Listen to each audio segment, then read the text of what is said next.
Daytona is just, they call it the Super Bowl of NASCAR. Yeah. It's just crazy. It's the first race of the season. I know it, man. I've never understood that, I understand it as far as like it's a big event. Big event, yeah. Super mega event, kind of like the Super Bowl. Yeah. But it's just so weird that it's the first race of the season. Yeah. And it's like peaking early. Yeah, well, it kind of is. I mean, but I guess it's a way to really bring in the fans to really kick off the year kind of thing, I can see that. So, but it'll be interesting. And there's some other sparks that happened last night. You had Denny Hamlin and Danica Patrick getting into it after the race. Yeah, I've heard they've signed up with Dana White and UFC. They're going to be in like an octagon match or something like that. I've always said the best idea for NASCAR, man, is just put a boxing ring right there at the middle, right there in the center of the track, right where the start-finish line is at the grass infield. You put a boxing ring out there. And if they have problems on the track and they want to, fight and argue and stuff like that, you know what? Throw the gloves on, get in the ring. I say make it like hockey. They can't get out of the car until it's safe. But once they get out of the car, let them go. Let them drop the gloves. The first one hits the ground. They they throw the helmet down. And go at it. Let them go. I mean, I think it'd be good for NASCAR. A lot of people just watch NASCAR for the wrecks. Yeah, that would pull them in even more. Oh yeah, and think about the fights. How much NASCAR could charge these races? Be like, you know what? If you buy the infield pass and stuff like that, you get free admission to the NASCAR, boxing match after the race. Oh no, don't make it boxing. That's mixed martial arts. The cage match. There you go. Yeah, the bloodbath. Couldn't you see? Who's going to challenge Danica Patrick though? And have like a NASCAR belt, championship belt. For it could be a whole nother playoff system there. A whole nother system right there. Get added points. If you get a win after the race in a fight, that's an extra point on your point total for the season. Man, we are revolutionizing NASCAR right here on Roughing the Microphone. I mean, that would just be awesome. I would pay to see that. Yeah, you could do that. Hey, there's another thing. The fight could be an added pay-per-view bonus. Ooh. It's like an upsell. Ooh, there you go.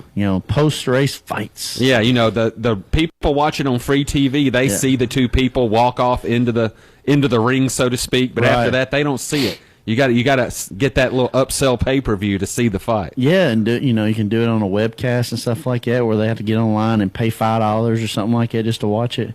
But we know it's NASCAR though. They'll have to shrink the ring just so they all the NASCAR drivers don't have to get in girl style, over the first rope and the second rope. Yeah, because they're all short. They're all short, man. I mean, I think was it Michael Waltrip's one of the biggest ones, and he's just racing. He's the owner now, of his own team, but he's racing the 500, stuff like that. But I think he's one of the biggest ones they've had. He's like 6'2", Yeah. Everybody else is short. I know. Little guys, Yeah, could you that's see the stereotype. But could you see, somebody getting in the ring with Danica Patrick? Well, how could you hit a girl, man? I know. What's that movie? She could be winning all the fights, because nobody want to hit her. That's what I'm trying to think of. There's a movie. It's based on a series of books. It's not Dork Diaries, but it's a lot like it. Dadgummit, Diary of a Wimpy Kid. Yeah. Have you seen that? No, I haven't seen it. The girl's trying out for the wrestling team, and he goes up against her, and they blow the whistle, and she's like, "She's a girl. Where do I grab her?" And she spears him. Every time I think of a girl wrestler, I think of Saved by the Bell. There's an episode with a girl I know you wrestler. have an unhealthy attachment with Saved by the Bell. Oh, speaking of Saved by the Bell, did you see that Jimmy Fallon had the Saved by the Bell reunion? No, I didn't. You've got to watch that. I know you worship Slater and not Slater, Zach. Was it Zach? Yeah. I can't believe I remember their names. I mean, Zack Attack, man. You got to have the band and everything. Get the band back together. Get Zack Attack going. Was he in it? Well, yeah. That was their band, and had him. No, I'm talking about did like Jimmy Fallon reunite all of them, or all of them except Lisa Turtle. I don't know who that is. The black girl. Okay, all right. Does that make it easier? What was her name on the Lisa Turtle? Oh, that is her name. I name. thought you were giving me the actress's name. I don't know how to pronounce her real name because she has a really funky real name. Okay, well, but she was shows how much I know. Yeah, well, and Screech didn't make it because he's in jail. That's right. Yeah. For stabbing people. So evidently, he's had to live up. He's had to try to live down that whole Screech. I think he should get his sentence reduced just because he's got pent up frustration. Well, I saw him on one of the what's the world's like the world's dumbest shows and the world's craziest. He was one of the guys on there making comments about it. I'm like, man, he's doing those. I mean, Come on, Screech. You should know better. Hey, they even had Mr. Belding back on their reunion show.